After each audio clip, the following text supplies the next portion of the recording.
జీవితాన్ని త్యాగం చేసి ఆజన్మ బ్రహ్మచారిగా ఉంటూ తన ఆస్తిపాస్తులు కానీ తను సంపాదించిన ప్రతి రూపాయి కూడా తెలంగాణ రాష్ట్ర సాధన కోసం నిరంతరం త్యాగం చేసి మనల్ని విడిచి వెళ్ళిపోయినటువంటి ప్రొఫెసర్ జయశంకర్ గారి 90వ జయంతి సందర్భంగా వారికి ఘన నివాళులు అర్పించడం జరిగింది.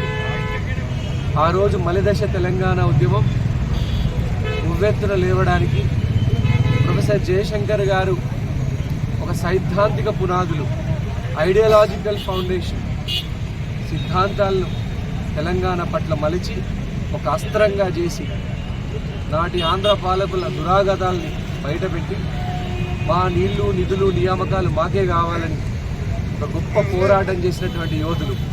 ఆ తర్వాత చీమలు పెట్టిన పుట్టలో పాములు దూరినట్లు రకరకాల అరాచక శక్తులు దూరుండవచ్చు తెలంగాణ ఉద్యమంలో.